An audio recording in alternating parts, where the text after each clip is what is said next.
हो गया। फिजिक्स में हम लोग अभी इसके पिछले वाले वीडियो में लोगों ने पढ़ा वैद्युत क्षेत्र की तीव्रता, उसका मात्रक तथा बीमा। समझा गया ना। बीमा के आधार पर हम लोग बीमी मात्रक भी लिखे थे। आगे हमको पढ़ना इसी चैप्टर में, पहले चैप्टर में हम लोग हैं, इसी चैप्टर में आगे पढ़ना है किसी बिंदु आवेश के कारण किसी बिंदु पर वैद्युत क्षेत्र की तीव्रता। समझिए क्या है हेडिंग। मान लीजिए मैं एक बिंदु आवेश हूं, समझा गया ना। हमसे इतनी दूरी पर कितना वैद्युत क्षेत्र की तीव्रता होगा हमको कैलकुलेशन में चाहिए। बात समझा गया ना। इससे इतनी दूरी पर और दूरी हमने बढ़ा तब वैद्युत क्षेत्र की तीव्रता कितना होगा ये कैलकुलेशन चाहिए। समझा गया ना। हमसे इतनी दूरी पर इस बिंदु पर वैद्युत क्षेत्र की तीव्रता क्या होगा इस आवेश के कारण, इतनी दूरी पर क्या होगा, उतनी दूरी पर के सभी का एक निश्चित वैल्यू चाहिए, ताकि अगर कोई वैल्यू दिया हम आसानी से बता सके। मान लीजिए आवेश हमको दिया है कोई कि एक बिंदु आवेश 3.6 × 10⁻⁻19 कूलम का है, उससे 4 मीटर की दूरी पर, कितना मीटर दूरी पर, 4 मीटर दूरी पर वैद्युत क्षेत्र की तीव्रता का मान क्या होगा। बात समझ आ गया ना।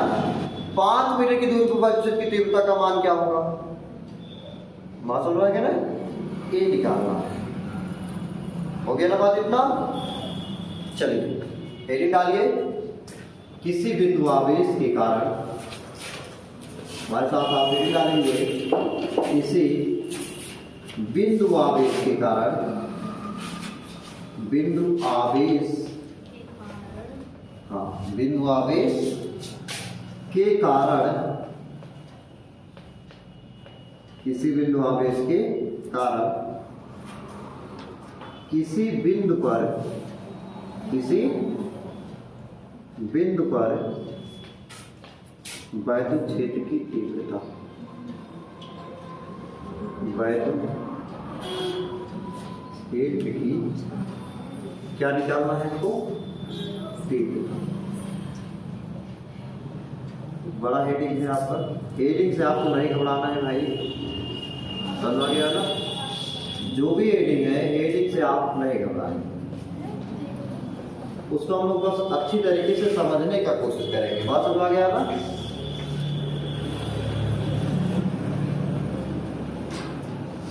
किसी बिंदु आवेश के कारण किसी बिंदु पर वैद्युत क्षेत्र की तीव्रता हो गया ना।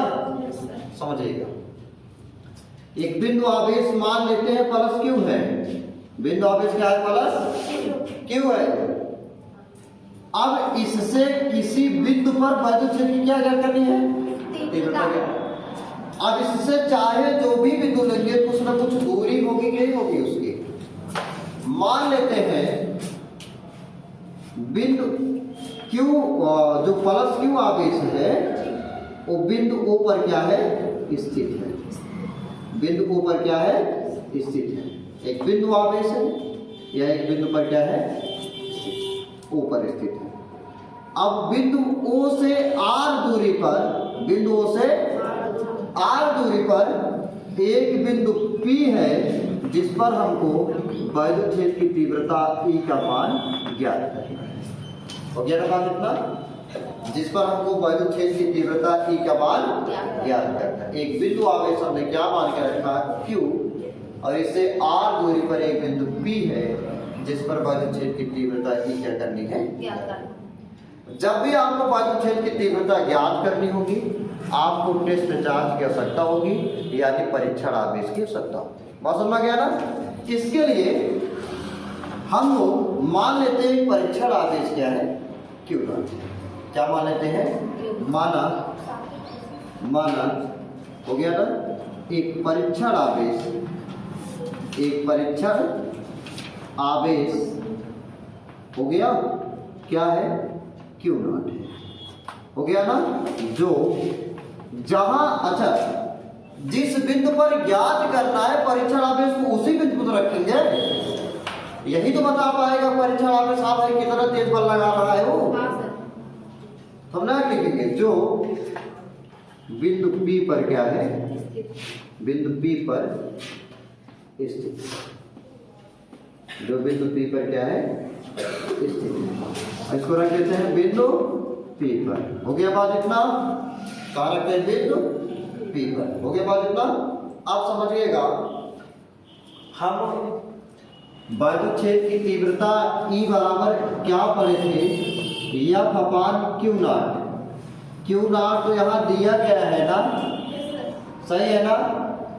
अगर बल का मान कैलकुलेट कर ले, यानी Q और Q नॉट के बीच क्या बल है, उसी बल को निकाल ले, यहाँ पे ले जाकर रख देंगे, E का मान मालूम चल जाएगा, Q मालूम चल जाएगा, इससे चल जाएगा। हमने कूलाम का नियम पढ़ रखा है, एक बार फिर से कूलाम का नियम हमको दोहराना पड़ेगा। बात समझ गया ना? समझते हैं। कूलाम ने क्या किया? दो आवेशों के मध्य कार्य करने वाले आकर्षण या प्रतिकर्षण बल की क्या की व्याख्या की। ये जो नियम वो पढ़ने चल रहे हैं, आगे बढ़ चुके हैं, समझ गया ना? इसको भी आप चैनल पर जाएंगे, यूट्यूब चैनल पर, समझ गया ना? KCC क्लासेस चैनल का नाम है, उस पर जाके उस वीडियो से जाकर के देख सकते हैं, समझ गया ना? फिलहाल यहाँ देखिए, समझते हैं। कूलाम ने क्या किया? दो बिंदु आवेशों के मध्य कार्य करने वाले आकर्षण अथवा प्रतिकर्षण बल की क्या की व्याख्या की। कूलाम के नियम के अनुसार इन्हीं दो बिंदु आवेशों के मध्य कार्य करने वाला आकर्षण और प्रतिकर्षण बल दोनों आवेशों के गुणनफल के अनुक्रमानुपाती और उनके बीच की दूरी के वर्ग के क्या होता है? व्युत्क्रमानुपाती होता है। अब हम यहाँ डायरेक्ट लिखने वाले हैं कूलाम के नियम के अनुसार। कूलाम के नियम के अनुसार, कूलाम के नियम के अनुसार क्रिया से काम घटी हो भैया, मैं समझ रहा हूँ। असत है, चलिए तो ठीक। रोशनी कुछ कह रही है, कुछ संकेत देना चाहते हैं, क्या कहें? अच्छा चलिए तो ठीक, चलिए ठीक, कोई बात नहीं। कूलाम के नियम के अनुसार F बराबर क्या पाएंगे भैया? 1/4 pi epsilon not Q into क्या हो? Q1 इंटू Q2 था ना, यहाँ क्या हो? Q इंटू Q नॉट है। Q इंटू क्या है? Q नॉट अपान क्या पाएंगे? R स्क्वायर समीकरण क्या देते हैं? A। हो गया ना? अब वैद्युत क्षेत्र की तीव्रता की परिभाषा के अनुसार लिखने वाले हैं। हो गया ना? पहले समझ लेंगे तब लिखेंगे। वैद्युत क्षेत्र की, ये भाई देखिए, जब तक हम यहाँ काम कर रहे हैं तब तक आप अपनी कॉपी में काम नहीं करेंगे, समझ गया ना? क्योंकि अगर एक बार समझ में आ जाता है तो फिर दिक्कत नहीं है, समझ गया ना? वैद्युत क्षेत्र की तीव्रता की परिभाषा के अनुसार, वैद्युत क्षेत्र की तीव्रता की परिभाषा के अनुसार क्या पाएंगे हम लोग? E बराबर F अपान Q नॉट। समीकरण क्या कर सकते हैं? तो समीकरण 1 से F का मान समीकरण 2 में रख सकते हैं, नहीं रख सकते? रख सकते हैं, लिख सकते हैं। समीकरण 1 से F का मान समीकरण 2 में रखने पर, चलिए फिर रखते हैं, देखते हैं क्या बातें हैं। रखिए, यहाँ लिख रहे हैं, ठीक है ना? समझिएगा। E बराबर क्या पाएंगे हम लोग? F का मान क्या रखते हैं? F का मान क्या रखते हैं? रखेंगे 1/4 पाई एप्सिलॉन नॉट। हो गया ना? Q इंटू Q नॉट अपान क्या पाएंगे? R स्क्वायर बटे क्या है आपका? Q नॉट से क्या हो जाएगा? कैंसिल हो जाएगा ना? तो E बराबर क्या पाएंगे हम लोग? 1/4 पाई एप्सिलॉन नॉट Q अपान क्या पाएंगे? R square. ये तो है ना? यही क्या है? किसी बिंदु आवेश के कारण किसी बिंदु पर वैद्युत क्षेत्र की तीव्रता है। सोचिए, मान ला कोई भी समारोह है, समझ गया ना? शादी विवाह है या कुछ भी समारोह है, अगर सौरभ के महत्व हम ना समझब या सौरभ महत्व हम ना तरीका ना बोलाऊ ना,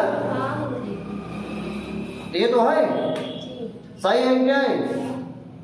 आए कोमल, अगर कोमल महत्व ना समझे, कोमल बोला जाए उनके रहता न दे।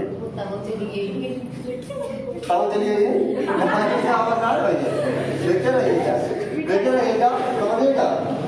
यहाँ हमने सब कुछ किया, लास्ट में आप देख रहे हैं क्यों नॉट है। No sir. देखिए बोलिए, क्यों नॉट है? नहीं है ना। इसका मतलब है वैद्युत क्षेत्र की तीव्रता परीक्षण आवेश पर निर्भर नहीं करती है। किस पर निर्भर करेगी? बिंदु आवेश पर निर्भर करेगा। है कि नहीं है? यहाँ पे है ना, एक बात तो है ना। अगर इस पर निर्भर करता तो याद आता उसमें, बात समझ गया ना। हमारे कैलकुलेशन में क्यू नॉट नहीं आया, इसका मतलब हम कह सकते हैं किसी बिंदु आवेश का किसी बिंदु पर वैद्युत क्षेत्र की तीव्रता का मान परीक्षण आवेश पर निर्भर नहीं करता। अच्छा, हमने क्या बताया था शुरुआत में, उसको सोचिएगा। परीक्षण आवेश एक ऐसा आवेश है जिसका अपना खुद का कोई वैद्युत क्षेत्र नहीं होता। जब इसका खुद का कोई वैद्युत क्षेत्र नहीं होता तो निर्भर क्या करे? सोचिए, जब इसका कोई खुद का वैद्युत क्षेत्र ही नहीं होता है तो निर्भर क्या करेगा? सही है ना। इसका अपना वैद्युत क्षेत्र होता तो निर्भर करता तो रहता। बात समझ रहा है ना, लेकिन निर्भर नहीं करता है। हो गया ना। दूसरी बात देखेंगे, यहां से क्या बोल सकते हैं हम लोग, ई का मान किसके अनुक्रमानुपाती है? आप निष्कर्ष ले सकते हैं। क्या निष्कर्ष लिखेंगे हम लोग? अब हर बार आपको हर डेरिवेशन में निष्कर्ष पढ़ना होगा, क्या कंक्लूजन, क्या हमने सीखा। बात समझ गया ना, समझिएगा। यहाँ ई इज प्रोपोर्शनल हमने क्या पाया है? क्यू के। और दूसरी बात क्या पाया है? E is inversely proportional upon R square के। दो बातें पाए नहीं पाए हैं। पहला वाला क्या कहेगा? वैद्युत क्षेत्र की तीव्रता का मान परीक्षण आवेश, वैद्युत क्षेत्र की तीव्रता का मान बिंदु आवेश के अनुक्रमानुपाती, जबकि उसी वैद्युत क्षेत्र की तीव्रता का मान दूरी के वर्ग के व्युत्क्रमानुपाती होता है। सही है ना। जैसे जैसे दूरी बढ़ाते जाएंगे उसके वर्ग में क्या होगा? ई का मान घटेगा। बात समझ गया? ई का मान क्या होगा? घटेगा। इतना बात समझ गया सभी को? मान करेंगे बच्चों की तीव्रता। हो गया ना। हम लोग ये टॉपिक भी बड़ी अच्छे तरीके से समाप्त किए हैं। बात समझ गया ना। एक बात फिर तो याद आ रहा है, क्वेश्चन जो वहाँ कमेंटेटर किया था, उस चिड़िया का नाम बताइए। तुरंत हमारे दिमाग में आया कि छोटी और बड़ी चिड़िया पूछेंगे, छोटी और बड़ी चिड़िया पूछेंगे। क्या पूछे? उस चिड़िया का नाम बताइए जिसके बोलने से सारा गांव क्या हो जाता है? डर जाता है। वो कौन चिड़िया है? और बिस्तरा पर से उठी हाथ बनाइए। अब पता नहीं क्या है। उस चिड़िया का नाम बताइए जिसके बोलने से पूरा गांव डर जाता है। गांव में सब बना रहे हैं, गांव वाले भाषा में। इसका आंसर है मुगंगो चिड़ई। बाकी जो बायोलॉजी लिए हैं वो अपने सर से जाके पूछ के आएंगे, बताएंगे हमको कि सर जो है उस चिड़िया का नाम क्या होता है पक्षी विज्ञान में। समझ आ गया ना, जो रियल नेम होगा वो। तो अभी भी एक रहस्य बना हुआ है, उस चिड़िया का नाम क्या होगा। हमने उसको अभी सर्च नहीं किए, देखेंगे। और वीडियो अगर पसंद आया हो, हाँ, लाइक करेंगे, कमेंट करेंगे, शेयर करेंगे और क्या करेंगे? सब्सक्राइब करेंगे। धन्यवाद। हाँ, अगर आवश्यकता पड़े आप डाउनलोड भी कर सकते हैं। हाँ, तुरंत गूगल